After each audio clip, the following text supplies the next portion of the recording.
Buenas tardes, mi nombre es Abraham Méndez y hoy vamos a estar hablando acerca de cosas útiles y cosas funcionales, porque pues a todo el mundo nos interesan las cosas que sean útiles en nuestra vida, que nos ayuden a crecer, que nos ayuden a ser mejores personas en nuestro bienestar. Nos vamos a acercar un poco a este gran ente que conforma gran parte de la historia de la humanidad, que es el arte. Hace muchos años el escritor portugués Fernando Pessoa dijo que el arte era algo inútil y que por eso era como algo bello, porque lo contrastaba con su día a día de estar en jornadas laborales muy largas, cosas por el estilo. Y ustedes también pueden pensarlo, imagínense, van al supermercado todos los días, toman transporte público para ir a la escuela.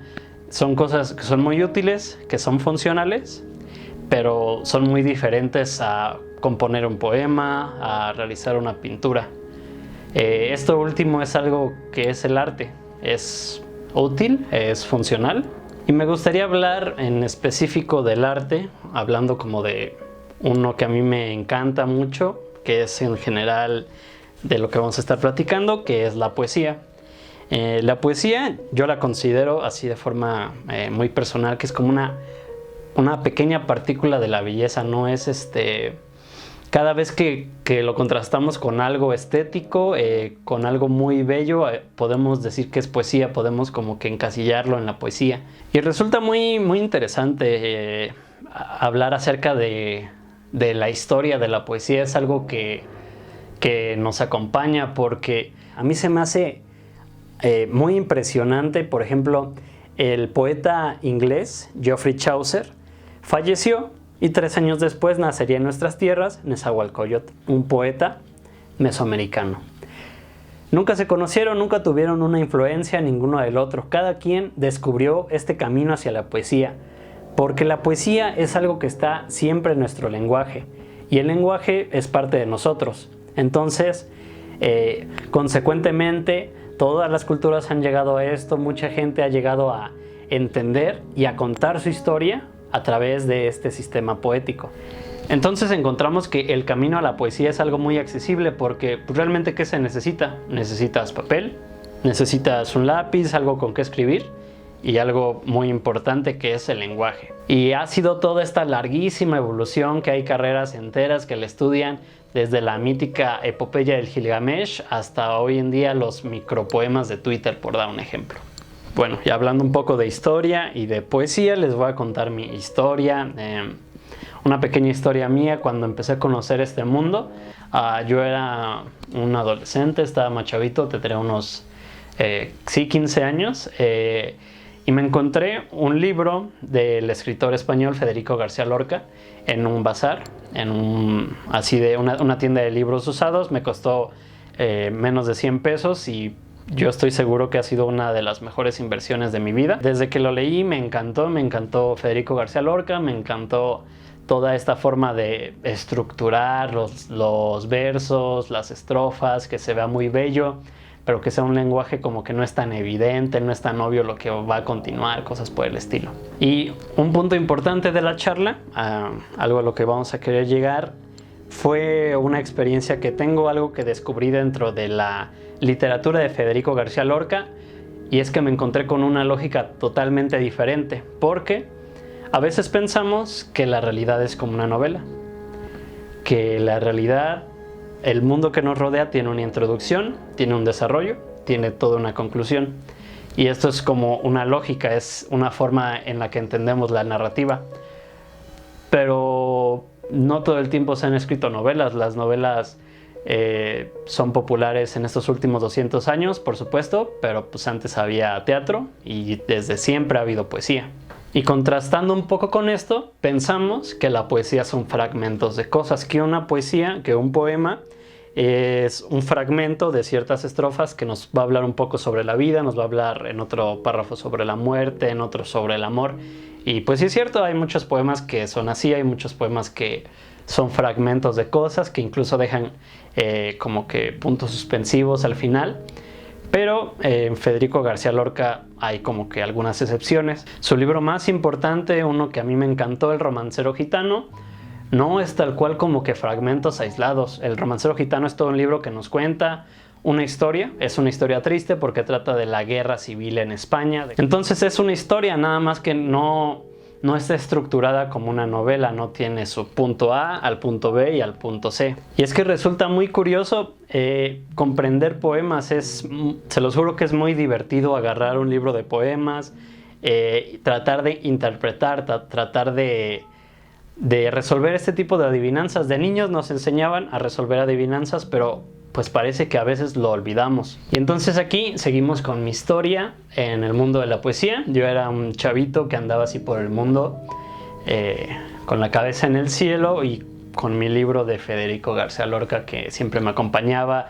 Lo leía, lo ponía en otro lado, lo regresaba ahí al ladito de la cama. Y entonces en la preparatoria, en mi clase de sociología, llevábamos un libro de texto, como pues, cualquier libro de texto.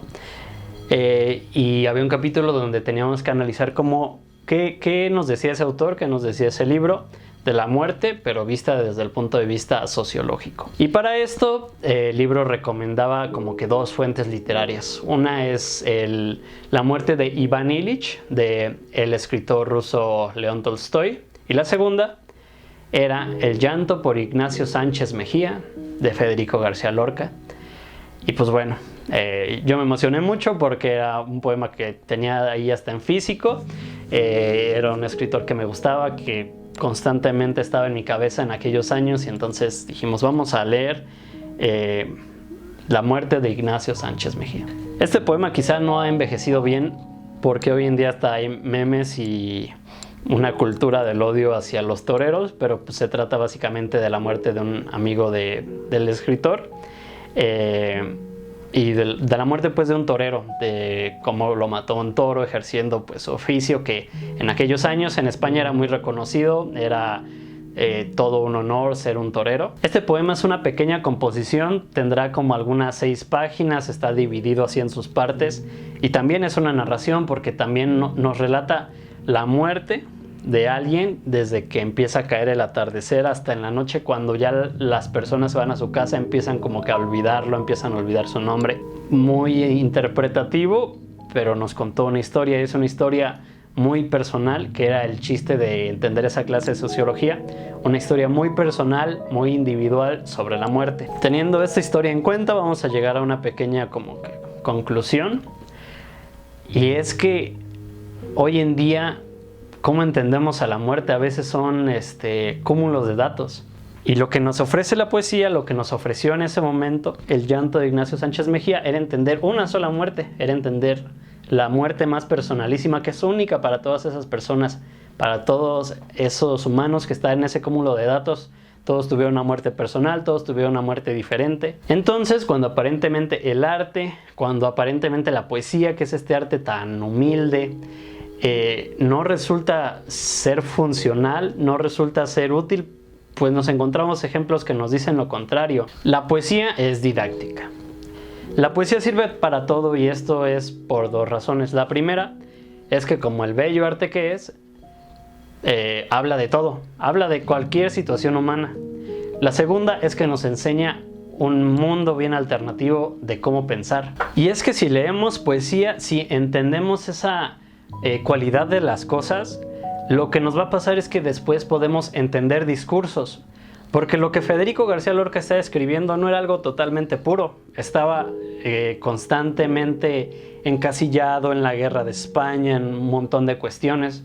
Entonces comprendemos su discurso, comprendemos por qué escribía eso, por qué sentía eso, y de esta misma forma tenemos cierta empatía, porque estamos descubriendo una gran variedad de formas de pensar, que esto es algo que tiene en general la escritura, pero en la poesía está clarísimo, porque el escritor, el poeta, es un ente muy sincero, es alguien que escribe sin estructura, escribe como quiere, escribe libremente, y por ende lo que queda son sus sentimientos. Nosotros vivimos en un mundo bastante digital, donde nosotros mismos vamos caminando por la calle como si fuéramos un dato.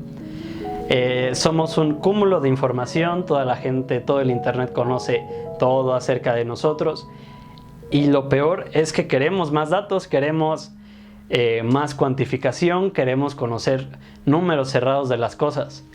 Cuando sí, es importante, por supuesto, hay que seguirlo haciendo, hay que seguir creyendo que hay cosas que son muy útiles, muy funcionales, hay que seguirles realizando, hay que seguir buscando estos datos, pero no hay que olvidarnos del mundo de la poesía, porque el mundo de la poesía significa que vamos a poder interpretar las cosas, significa que vamos a pensar con muchas cualidades.